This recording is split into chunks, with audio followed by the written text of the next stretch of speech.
हमारे रक्षक ही हमारे भक्षक हो जाएं तो यह विचार करना आवश्यक है कि हमारे एमएलए और एमएलसी कैसा हो।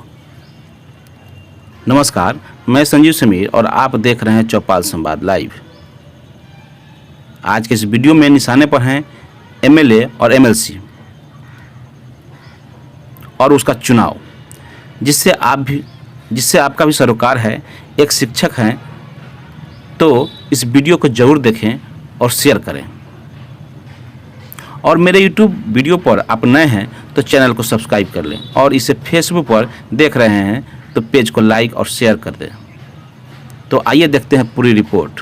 बात सिर्फ तिरहुत स्नातक की नहीं है, बल्कि उन सारे शिक्षक प्रतिनिधि की है जो आज हमारे वोट से एमएलसी बनकर 6 साल तक विधान परिषद की शोभा बढ़ा रहे हैं, जो सदन में पहुंच तो जाते हैं लेकिन हम शिक्षकों को भूल जाते हैं।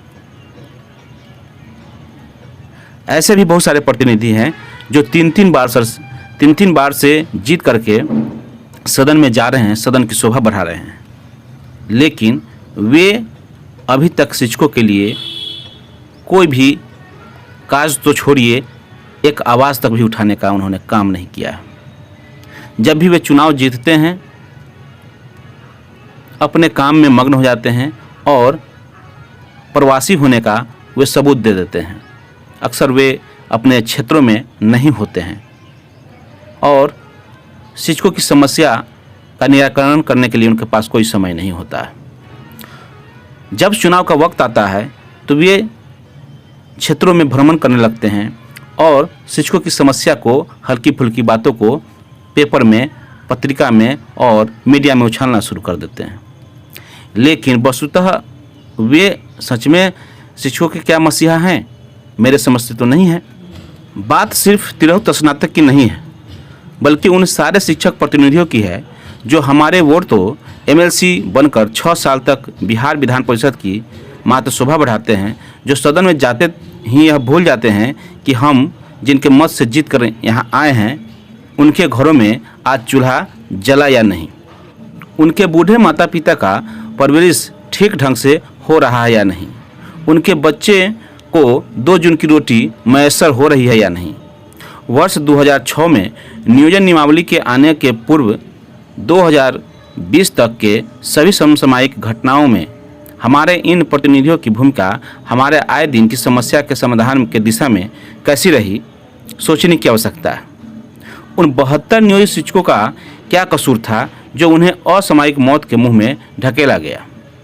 इन सब में हमारे एमएलसी और हमारे संघ के राजनीतिकर्ता कितने जिम्मेवार हैं, यह सोचना और सोचकर निर्णय लेना हम बुद्धिजीवियों के लिए और समय की मांग है। अन्यथा आने वाली हमारी ही पीढ़ियां हम पर थूकेंगी।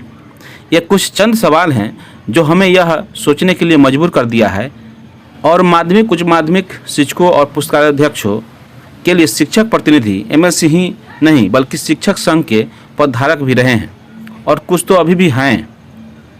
अब जरा रुक कर सोचिए कि जब से शिक्षक नौकरी कर रहे हैं तब से अब तक एमएलसी महोदय और इस सरकार से क्या मिला। 1925 से 1980 तक की अर्जित उपलब्धियां और सपनों का शीश महल कैसे 2006 में ताश के पत्ते के समान ढहते हुए शिक्षकों ने अपने नज़रों के सामने देखा और दर्द को सहन किया। इसके पीछे शिक्षा का कोई व्यक्तिगत स्वार्थ तो नहीं था। बातें जो भी हो, लेकिन हमारी समस्या दिन ब दिन जटिल से जटिलतम होती गई। आज यह नियोजनवाद हमारे लिए लाइलाज बीमारी की तरह हो गया है। शिक्षक तो 2006 से अब तक की यही सोच कर जी रहे हैं कि हमें दुनिया से क्या लेना, विद्या हमारा वतन बने, अगर हम मर भी जाएं तो काज हमारा कफन बने। इसलिए दोस्तों, आज मैं आप सबसे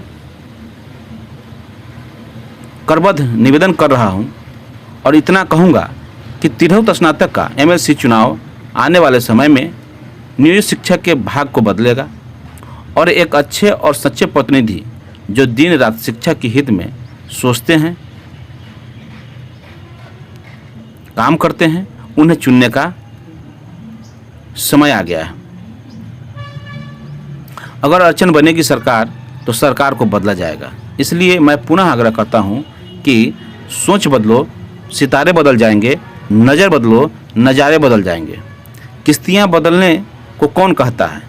किश्तियाँ बदलने को कौन कहता है? दिशाओं को बदलो, साहिल खुद बदल जाएंगे, खुद बदल जाएंगे। धन्यवाद।